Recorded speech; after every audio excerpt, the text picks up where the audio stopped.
These provided good family sustaining wages with good benefits. And a lot of people put the kids through college, bought a home, paid it off. And during the 60s through the 80s, it was one of the highest paying jobs in the regions where these plants are located. Welcome to the Political Economy Project with the goal of creating universal prosperity for today and future generations. My name is Evan Papp, and I'm the executive producer for Empathy Media Lab, which publishes content on labor, political economy, art, and culture, and we're a proud member of the Labor Radio Podcast Network. Today, I'm speaking with Jim Key, who is the president of the United Steelworkers Atomic Energy Workers Council. Jim, thanks so much for your time. So could you begin by introducing yourself? Yeah, as you said, I'm Jim Key. I'm president of the United Steelworkers Atomic Energy Council. The council itself covers 9 Department of Energy environmental management sites across the nation. These include the Hanford, Washington, Carlsbad, New Mexico, Idaho Falls, Oak Ridge, Tennessee, Paducah, Kentucky, Portsmouth, Ohio, Bettis Lab in Pittsburgh, and also Navy Nuclear Fuels in Irwin, Tennessee. Wow. So how did you get involved with unions yourself? Are you coming from a family of union workers? And what's your experience? I'm a third generation union member, and my father was a local union president with operating engineers at a power plant, coal-fired power plant that supplies power to the Paducah gaseous diffusion plant, which I began working there when I was 19 years of age. I've got 48 years at the gaseous diffusion project in Paducah.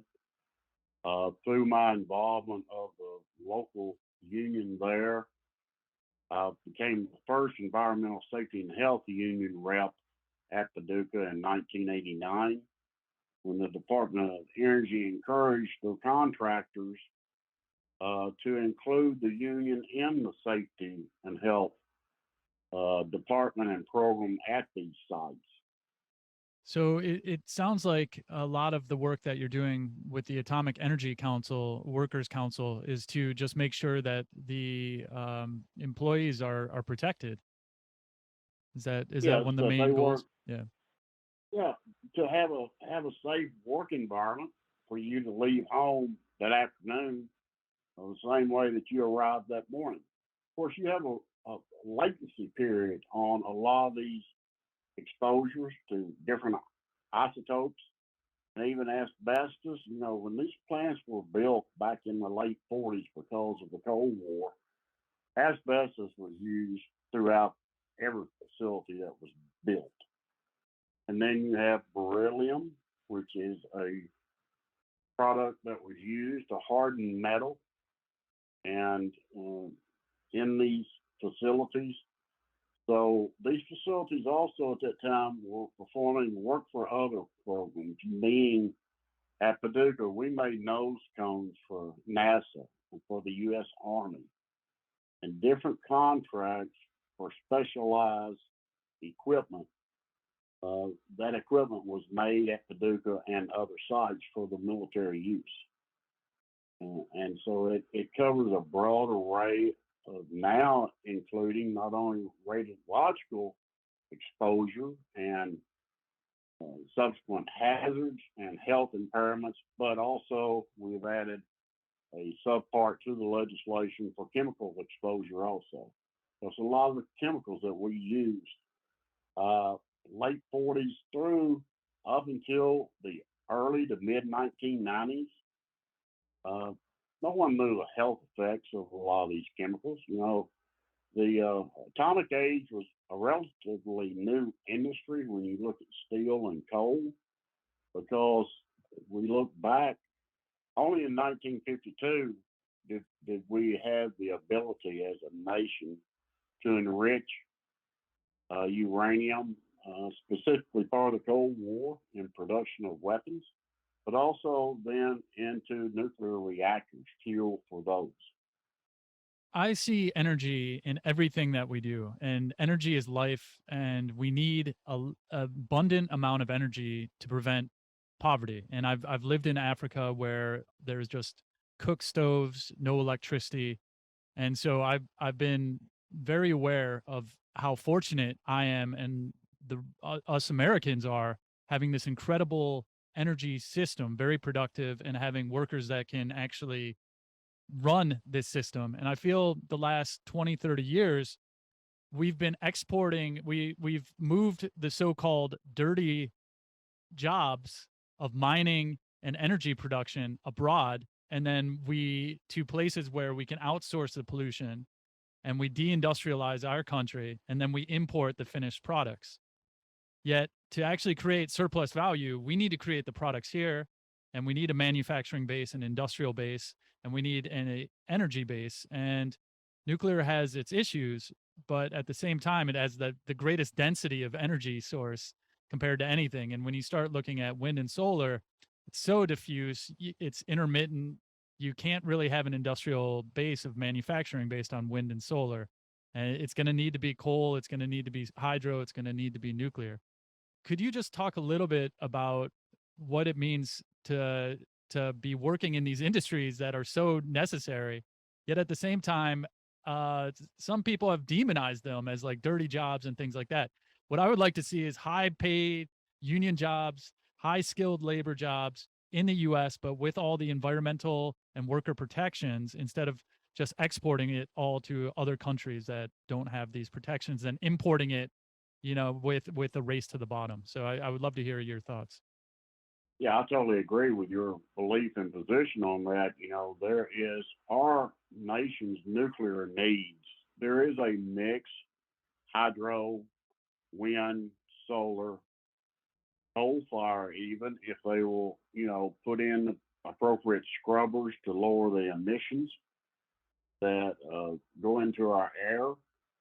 And I too do not think, as a nation, we should ever have positioned ourselves to rely on another foreign government to supply our energy needs. Part of the problem, and part as we look at it now, we had an agreement with Russia to take the highly enriched uranium and downblend it, where we would take away atomic weapons from both sides and have peaceful, useful uses for the downblended uranium, such as the fuel for nuclear reactors.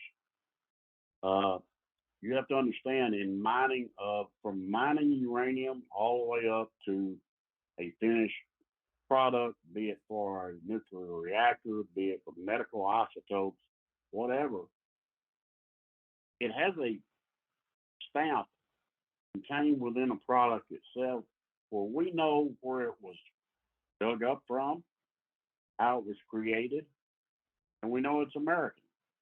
Uh, Part of the problem of downgrading the nuclear weapons with Russia, that agreement, uh, is the fact that proliferation can come into play, especially from Russia's side, though during this program, all of the finished downblend was sent back to the U.S.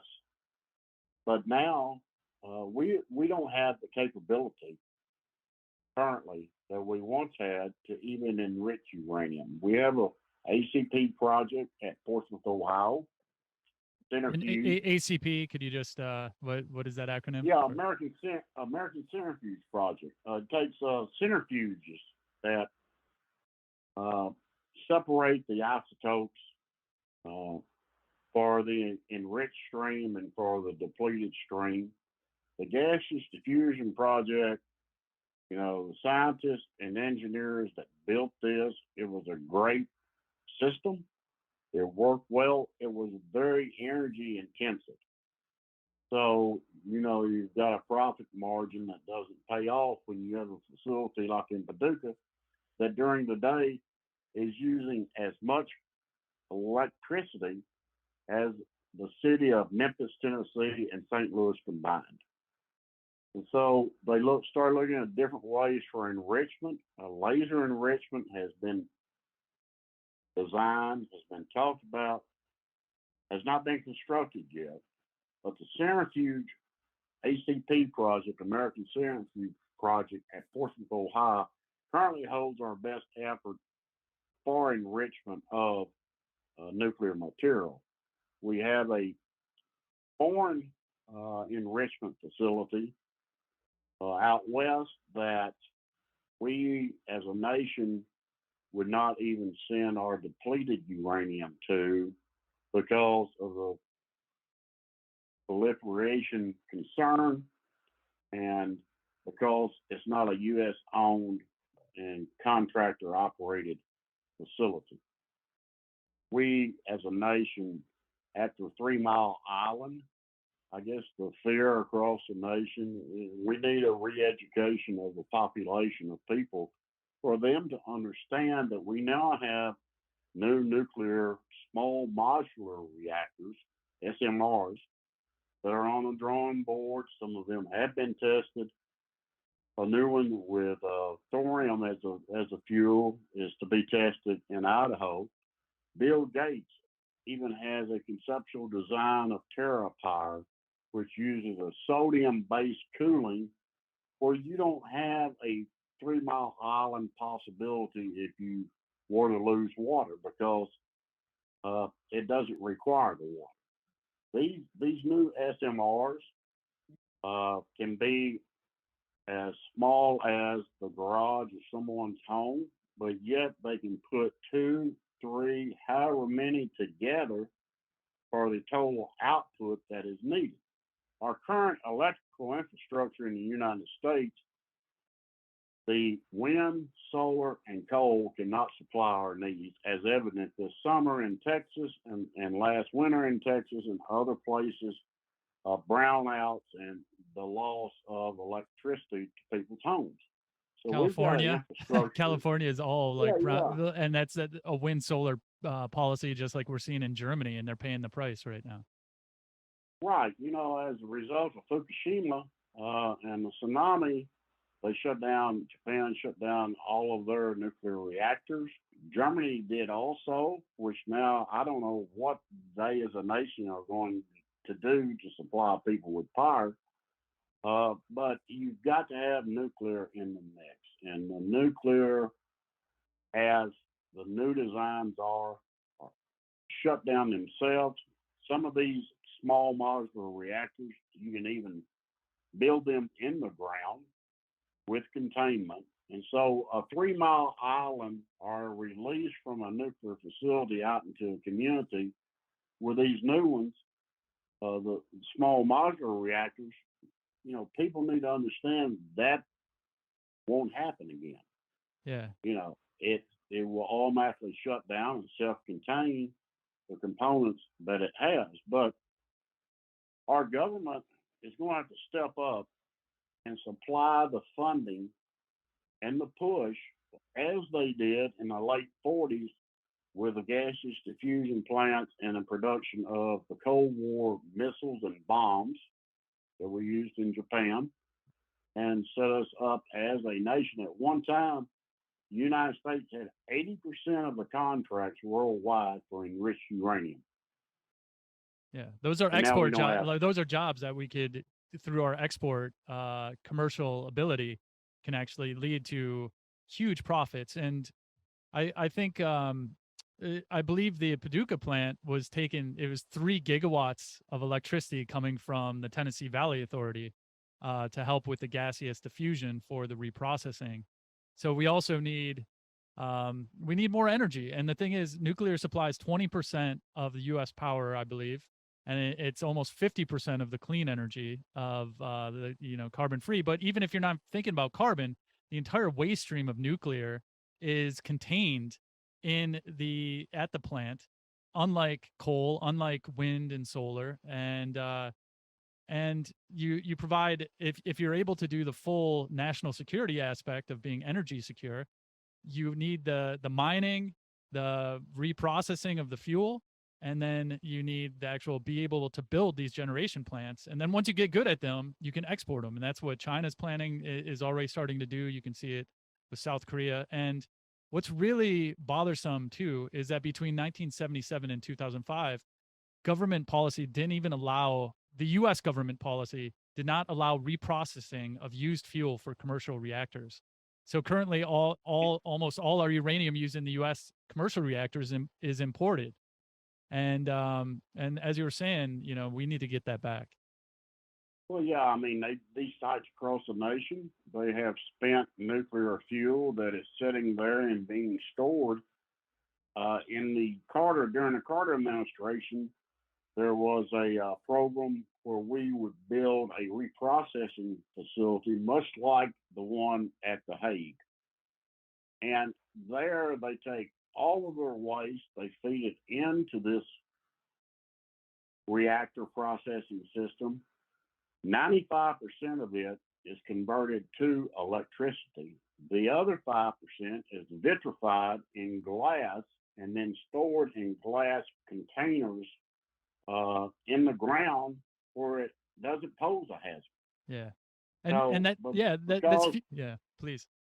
Because of proliferation concerns, the Carter administration said we're not going to build it. We could have the one at The Hague employed 6,000 people and, converts all of that waste into usable energy. And so, we've got a lot of education to do to people in our nation and to the legislatures to say, look, we can't get, especially when you're talking EV, electrical vehicles, replacing the gas carbon producing vehicles that you and I drive every day. We can't get to that point because currently we can't supply our electrical demand that people need in their homes today. Yeah. Let alone convert to electrical vehicle, society. Yeah, and just some side notes for the audience too. A lot of the so-called uranium waste from a pressurized light water reactor, there's still 95% of fissionable material in it. And if you put it into a breeder reactor, it can actually use that for additional fuel. And we're seeing it. We're seeing some different types of nuclear reactors, like the CANDU reactor in Canada as well, that is very effective. And even to go back to 3 Mile Island, even though that one reactor went down, they kept the other two going on, and there wasn't a single death. And when you think about, just the oil platform in the Gulf, that kills, 10 workers every decade or so when it blows up. I mean, we didn't shut down our entire offshore drilling because of that. No, you just need to add additional safety measures and hold the leaders accountable that maybe we're cutting corners. So for the audience, as a union worker in these plants, could you talk a bit about just whether they were well paid with pensions, like that were the workers taken care of at least because they're unionized? And have you seen non-union plants that maybe not taking care of the workers? They were. They certainly were. These provided good family sustaining wages with good benefits. And, a lot of people put the kids through college, bought a home, paid it off. And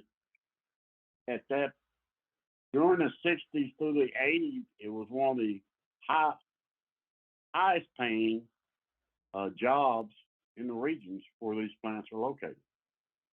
And so when you shut one of those down, that depresses not only the immediate economy, the tax base, and everything else, but that wage rate turns over 6 times within a local community. And you can't go out on the street today and find a job available that can provide that type of wages and benefits to workers. So you also have some international experience. I believe you went to Turkey in 2019 at a conference for nuclear workers building union power. What was that experience like, and what were some of the other people doing in these other countries? Yeah, so this nuclear summit in Turkey was hosted by a Turkish nuclear labor organization, because Turkey had just passed legislation and received funding to build their first nuclear reactor. And so the union workers were just hungry for all information that they could get across the globe. So I represented the United States and the United Steelworkers at that summit. We had Belgium, Japan, China, Ukraine, and other labor organizations there sharing all of the knowledge of the years that we have been operating with the Turks.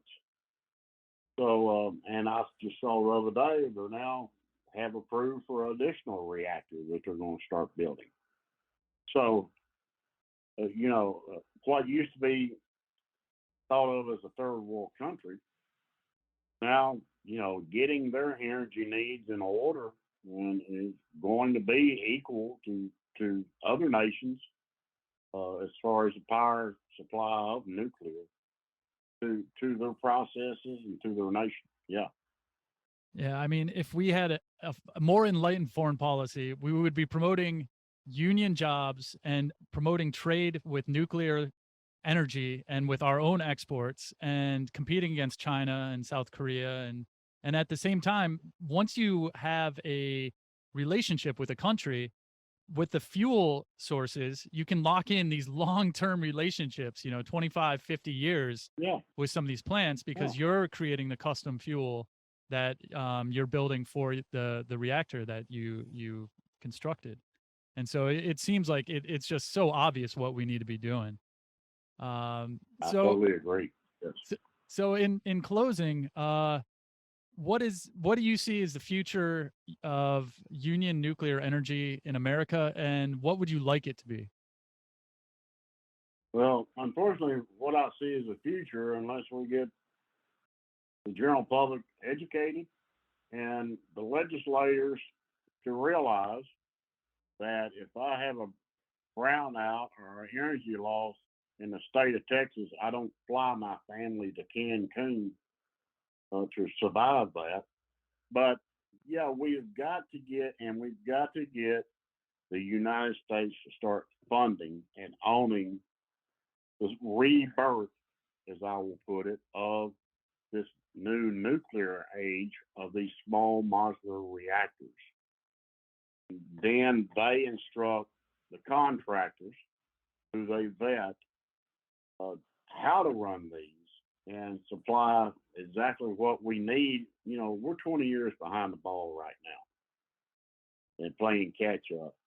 But, you take in the state of Georgia, you've got Vogel there who have 2 operating reactors now and is in the process of building the 3rd one. My daughter lives outside of Atlanta in a 3-story home, and her energy bill during the summer months is a third of what mine is of a single family rent style home. I mean, it's evident the payback to the community and to those that are being supplied power at a reduced cost. Who doesn't want cheaper electricity? Yeah. And then that goes into every other industry as well. So it can create more jobs and make us more competitive. Correct. So Jim Key, president of the United Steelworkers, Atomic Energy Workers Council. We can also get the United Steelworkers to build the steel for these plants as well. And I really want to thank you for your time and everything you're doing. Thank you. And thank you for inviting me to participate in your podcast.